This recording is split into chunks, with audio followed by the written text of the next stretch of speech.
عاملين ايه؟ يا رب تكونوا بخير. احنا ان شاء الله هنعمل احلى سبانخ، هنخزنها وهنوريكي ازاي تفرزيها ومن السنه للسنه. بصراحه انا بعملها بتبقى بسم الله ما شاء الله، بطلعها من الفريزر، اللي يشوفها يقول ده طازه. ان شاء الله الطريقه حلوه وطريقه جميله وسهله ومش هتتعبك ان شاء الله. انا معايا دلوقتي، انا رحت السوق لقيت السبانخ يعني مش مش غاليه ولا حاجه. قلت اما نجيب كام ربطه كده، يعني انا جبت 3 ربطات، وجبت برضو ربطتين شبت وربطتين كزبره، لان بصراحه بتبقى حلوه لما بتحط الشبت بتاعها مع الخضره بتاعتها معاه. بس اهم حاجه بتجيبيها الحلوه ديت اللي ورقتها جميله دي، تنضفيها، ولو فيها ورقه صفرة ورقه لونها متغير بتشيليها، وبعد كده بتمسكيها تحت الحنفيه بتغسليها. بسم الله ما شاء الله، ودي يكون فيها حشره يكون فيها اي حاجه بتمسكيها تغسليها واحده واحده، وبعد كده بتنقعها شويه في الميه وتحط عليها شويه خل، بتبقى جميله قوي قوي. والخضره برضو والشبت والكزبره بنفس الطريقه، بمسكهم انضفهم بنفس الطريقه. وبعد كده لازم اهم حاجه لازم تكون ناشفه، ما تكونش ميه كتير. يعني انا غسلتها وشوفوا اهو مفيش ميه نزلت منها، كل ما ينزل منها ميه اقوم راميها.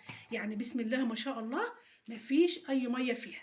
انا دلوقتي هوريكي ازاي هنخزنها، بس اهم حاجه خليكم معانا للاخر عشان هتاخدوا احلى فيديو واسهل فيديو ان شاء الله.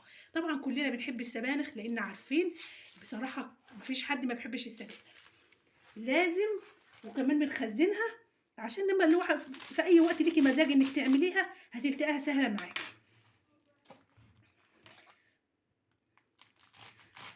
ما تقطعهاش حتت كبيره، اهم حاجه اقطعها حتت صغيره كده زي ما انتم شايفين. بسم الله ما شاء الله. بس اهم حاجه تجيبيها من ناس فلاحين، لان بصراحه بتاعتهم بتبقى حلوه.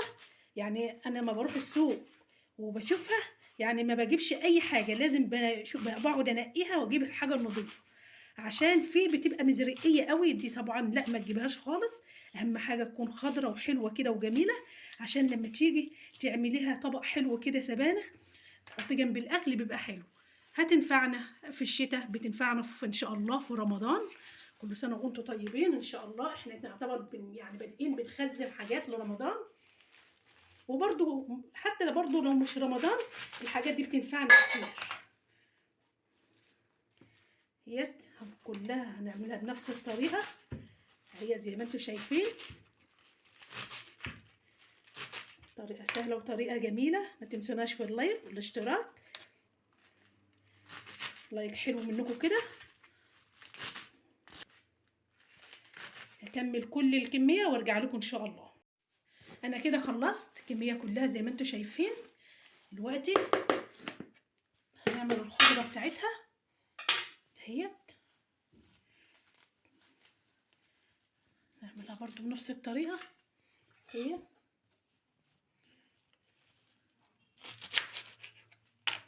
خش شويه الحلوين اللي قدام دول بنفس الطريقه، قطعها حتت صغيره ما تقطعهاش كبيره زي ما انا بقطعها كده اهي.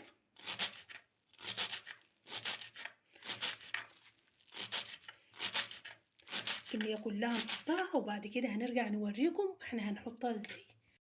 دلوقتي انا خلصت، احطها على السبانخ زي ما انتم شايفين كده اهوت.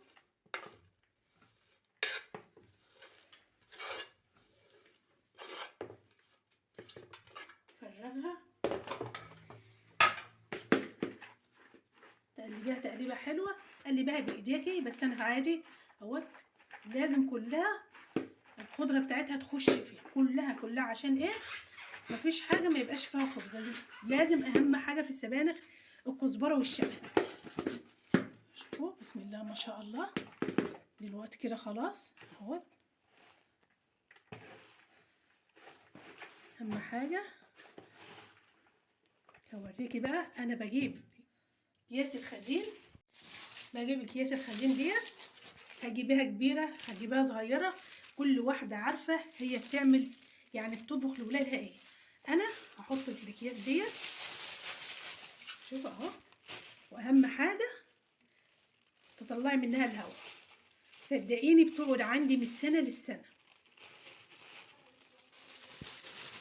في ناس بتعملها على النار وبعد كده لما بتبرد بتحطها، بس صدقيني لما تعملي الطريقه اللي انا بعملها دي ان شاء الله هتبقى حلوه قوي قوي، وبصراحه ما فيش فيها مجهود كمان يعني.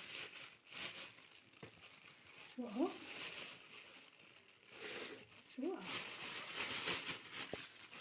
كده حلو قوي اهوت. عشان ياخد مكان في الفريزر بعمله بنفس الطريقه. هعمل الكميه كلها وارجع لكم. احنا كده خلصنا. بسم الله ما شاء الله. كل ما تروح السوق هاتي لك ربطتين اللي ربنا يقدرك عليه، ما تجيبيش كل حاجه نبه واحده، يعني ما تخليش نفسك. هاتي حاجه مره مره، يعني بصراحه ده بخليكي بتحسي ان انت بتيجي تدوري تلاقي عندك الخير كله ان شاء الله. ربنا يجعل عندكم الخير. ما تنسوناش في اللايك والاشتراك، والسلام عليكم ورحمه الله وبركاته.